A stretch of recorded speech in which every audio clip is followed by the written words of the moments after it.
Bonjour à tous, dans cette vidéo de résumé battle, je résume l'épisode 3 de Higehiro et de Koikimo. J'ai pas d'idée d'introduction, donc c'est parti.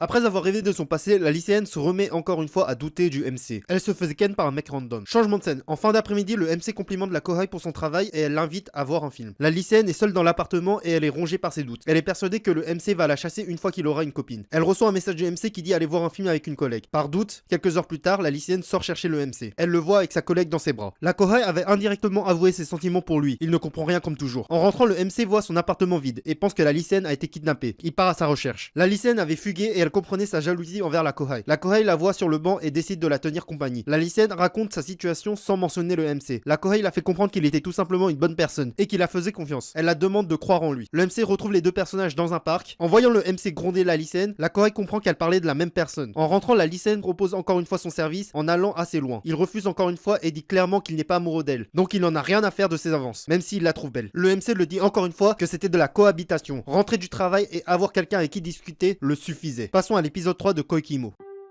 Un lycéen reçoit une balle en pleine tête et c'était la faute de la lycéenne. Retour en classe. Elle s'excuse à nouveau et elle apprend qu'il aime lire les light novels. Depuis, il commence à prêter ses livres. Un soir, le lycéen va au supérette et croise par hasard le MC et la lycéenne. La lycéenne se retrouve forcée à les présenter, mais le lycéen savait déjà que c'était le frère de la Imoto. En voyant la proximité des deux jeunes, le MC devient légèrement jaloux, il le menaça indirectement. Le lendemain, le lycéen se pose naturellement des questions sur leur relation. Il révèle à la lycéenne qu'il avait vu dans ses bras durant le festival. La lycéenne dit ne pas être en couple, fin de la conversation. Scène de révision dans la chambre de la Imoto qui finit par être une scène de révélation du fond de la pensée de la lycéenne. Le MC est bouleversé. Il comprend enfin que sa technique d'approche pose problème et qu'il donne l'impression de se moquer d'elle. Jour suivant, la lycéenne est tombée malade et il vient la rendre visite. Il a préparé un cahier de révision et il marque ainsi des points en se montrant plus naturel. Elle s'excuse et il comprend qu'elle a accepté son amour puis il repart sur son délire. C'est tout pour le résumé. Personnellement, j'ai une préférence pour l'épisode 3 de Koikimo donc je le donne un point. Dans Higehiro, Sayo me casse un peu les couilles, a toujours douté du MC et a tourné en rond dans ses pensées. Après c'est ça quand on est jeune et en connaissant sa situation, c'est normal. Sinon j'ai bien aimé le personnage de Tamaru et ainsi la dernière scène de cet épisode de Koikimo. Après on sait tous que le Kohai Mishima et le lycéen Tamaru